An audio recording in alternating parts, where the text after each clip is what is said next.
Welcome to Art and Soul, Pavilion Perspectives, presented by Photo Art Pavilion, where we go beyond the frame to meet the artist behind the lens. I'm Jessica Lempin, co-founder, co-owner of Photo Art Pavilion, and today we're diving into the stories, travels, and sparks of inspiration that shape the work of our featured art photographer. Whether it's a moment captured on a mountain trail, a quiet morning by sea, or a once-in-a-lifetime adventure. Every image tells a story, and today we're here to hear it straight from our source. Settle in and let's get to know the artist and the soul behind it. Joining us today is Kurt Golgart, a photographic artist who brings emotion, artistry, and a touch of the unexpected to everything he captures. From florals to landscapes, his images reveal the magic hidden in the everyday. Let's step into his world. Well, Jessica, thank you for having me. I appreciate it. Glad to be here. Excellent. So happy to have you with us. So let me bring up your art and we'll be able to see the beauty that you create. This is the Vicenza Bridge Impressions. This is just such a very dreamy scene. I would love to hear what happened during this moment when you captured it, and then, of course, your processing style. Sure. So this was actually captured on a vacation my wife and I went to see my daughter who lived in Italy at the time on an army base or right off an army base. And just strolling around this old world town, Vicenza, north central Italy, beautiful little town. And we're crossing this little stream. I stopped, saw it, kind of framed it in my mind, and that's the capture. The impressionistic treatment on it, it just to me, memories are kind of dreamlike, and they're not, I don't really see like most people see. I'm more conceptual rather than visual. Photography, don't ask me how that works, but it does. And this was to me, it's kind of screamed impressionistic because you want old world, it's dreamlike, it's idyllic. It's kind of hit it. That seemed to be the right treatment for me, and I think it worked for at least for what I was trying to portray. The perspective to bring you down to the bridge, all the technicalities of the composition, things like that. It just kind of worked out, and it was just kind of serendipitous. Stop on the bridge. Hey, this works. Take a couple of different shots. I have one that's much closer. It doesn't work this well. This one works for me. So that was the process. That was a thought process anyway. Excellent. And I do think adding the impressionistic styling over it just adds to the charm. It just seems like you're right there. You're on, I'm assuming, an opposite bridge overlooking it. And Yes. there's just the magic and the beauty of almost being there in that moment with you. It's fantastic. Thank you. You're welcome. All right, let's see what else you have. All right, next is Feathered Frenzy. And oh my goodness. So again, with the artistic styling to the scene, but there's so many birds in this tree. So I'm assuming it's wintertime. The colors are so bold and beautiful. And I would love to hear that moment in time when you captured this. And again, what inspired you to make it this way with the filter, or at least the technique. You have a dead tree that's brought back to life. The birds are representing leaves. There's a lot of detail in this picture. When you look closely, you can see the wings, individual feathers. The vibrant colors in the background keep the viewer engaged. When I saw this in real life, because it's pictorial, so it's from a photograph, may not look like it, but it is, and it just meant life. It felt like life to me. It felt like it came alive from again this dead tree. The subject is obviously the tree and the birds, but the background still keeps people engaged, the color palette, those kind of things. So again, dreamlike, and to me, that's how my memories work. So it's representative of me and my style. Fantastic. I love the juxtaposition, like you're saying, with the birds being the tree's leaves after the tree's basically in hibernation. So it's like it is coming back to life. It's just in a different way. Exactly. I also love this tree itself because it's almost like the heart. So you have, I don't know if we can see the little cursor, but we have this heart center, if you will. It looks like a hole within the tree itself, Mhm. but it just, to me, it's like the heart, and then you have the birds that add to it, and it's just fantastic. It really is such a great capture. Well, thanks again. And your artistic treatment to it just really adds to it. So well done. I could see this in a large print. Definitely. I mean, it would work small probably, but I'd like to see the detail. It can command a room, and I think that is what really defines fine art, right? I, You want it to I agree. command the room, the scene, and you want, as an artist, you want it to be interesting enough to hold that person's attention for years to come. And this scene just has so much going on that you can just check out different bits and pieces and experience a different element within the scene. I think that's an interesting point you bring up. Typically, I'm one about, what's the subject? Mhm. What is it? Can you pick out the subject from the photograph? There's no one subject here. Your eye doesn't really follow any place on the picture. Mhm. So, did I fail or did I just break a rule in that instance? Let you decide. Sometimes it's good to break a rule. I agree. That's when the magic kicks in. Yep. And I feel like rules are there to be broken anyway. So Yeah, and the pictorial treatment, I find that I'm not a painter, but I find that painting doesn't follow the same rules, and they can get away with a lot of things that photographers cannot. definitely. Rule of thirds, in any incarnation of that doesn't exist here, but in the pictorial context, maybe it doesn't need to. Mm-mm. Yeah, I think this is a great, great scene that you have here. Thanks. You're welcome. Well done.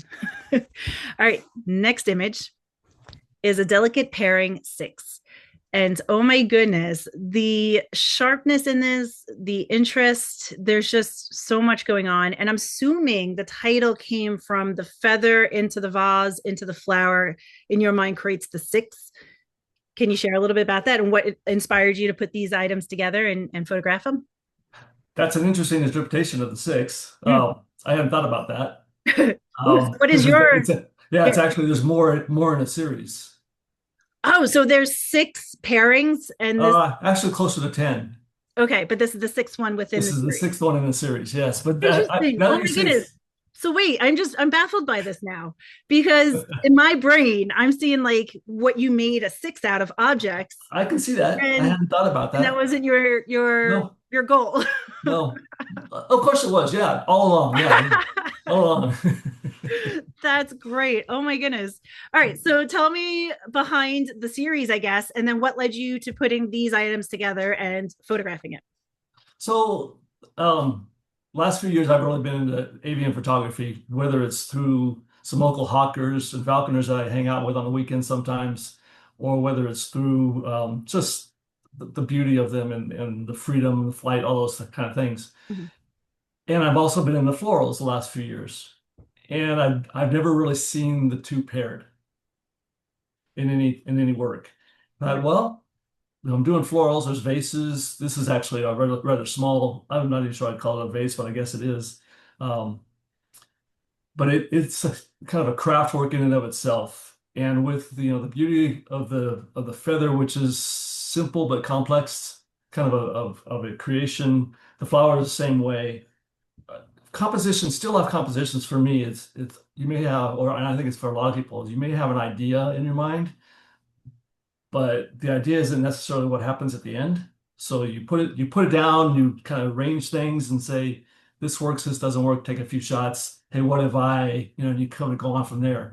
This series is kind of like that. You have an idea, how do I pair these? I've got access to all this stuff, whether it's vases or feathers, was like actually kind of interesting because you can't possess certain feathers. Mhm. It's against the law. Yes. Agreed. So Yeah. these I can. But I just felt this was very compositionally it works. I look at it as a triangle, Really? but I used to look at it as I'm a like, triangle. Now it's a six. But I see the uh, 6. I'm sorry. no, that's okay. That's all right. So it just it worked. It worked for me. It felt right. Do you have height? Do you have width? I've got a triangle in there. All those compositional elements that kind of sneak up on you are in there, along with the colors are complementary. That's how I have to say about that one. No, fantastic. So I'm loving. All right, wait. First off, do you know what kind of bird feather you have here? It's probably a pheasant. Okay. It's just an Um, interesting feather, how it's, so pointed at the top and then it's just very I guess less structured as you go down. So I was just mhm. curious on the bird. And then also your selection on this vase, it almost looks like it has feathers in it with the white markings on it, which is really interesting. And then that Right, falls into like the flower. And it's just such an interesting comparison because the feather has structure and then no structure, right? With the right. A other part. little more And chaotic. then the sunflower is kind of like the same thing, where to me the petals are structured and then the center is a little bit more not structured because it's very busy and going around. So it's Mhm. to me it's interesting, the I, selecting the two. I kind of look at this one as a study in shapes, Mm. because that exactly what you're telling me. There's a lot of similarities between those items. Yeah, it's rather interesting, to select all of these three items and that, to have the similarities, the structure and so on. And it's laid out as a six. I'm sorry, I'm never I can't see I'll never anything look at it else. in a lot. I'll never look at it the same anymore. I That's know, good. right? It's a great title for this piece. I think it fits Yeah, well. unintentionally, but it works. Yes. All right, let's jump into your next image. And this is Scarlet Symphony, and it is just absolutely stunning. Your lighting on this, the vertical element of shooting that vertically versus like having it laying down and so on. I think it's great. You can't see because it is a black background, and obviously my screen is black presenting this, but it is a vertical capture, and it's just absolutely stunning. So I would like to hear what brought you to photograph this flower in the way that you did and what you love about it. To me, the vertical orientation was almost 3 feet long. Oh, wow. Yeah, so it's a large flower. It's a gladiolus. Mhm. It's a large flower.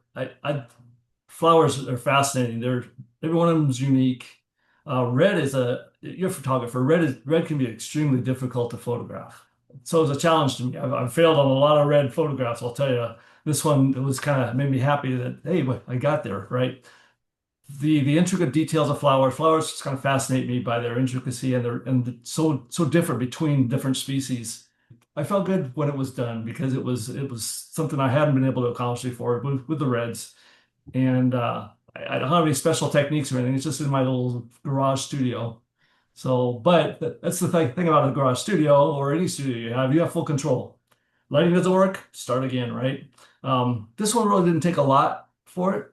I've been doing flowers for quite a few years, so I got the lighting down typically, but there was a few trial and errors. Okay. Did you use focus stacking when shooting? Or No, I just never one use take? focus stacking. Okay. I have an old school, most of my in studio work is through this old school Nikon 105 millimeter uh, manual focus lens. It's about 40 years old. Oh, wow. That's a But chip. the older I get, the less I count on my focusing. So I may have to break down and get an autofocus one of these days. That is a problem I think we all face at some point. Yeah, Excellent. Well, thank you so much for sharing your images with us. But before you go, I want to ask you a few other questions. sure.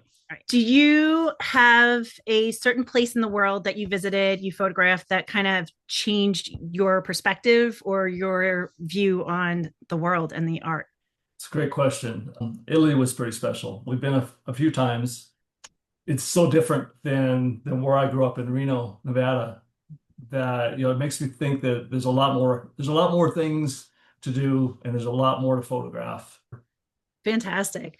And do you ever experience creative blocks? And if you do, how do you get out of them or how do you become inspired by them?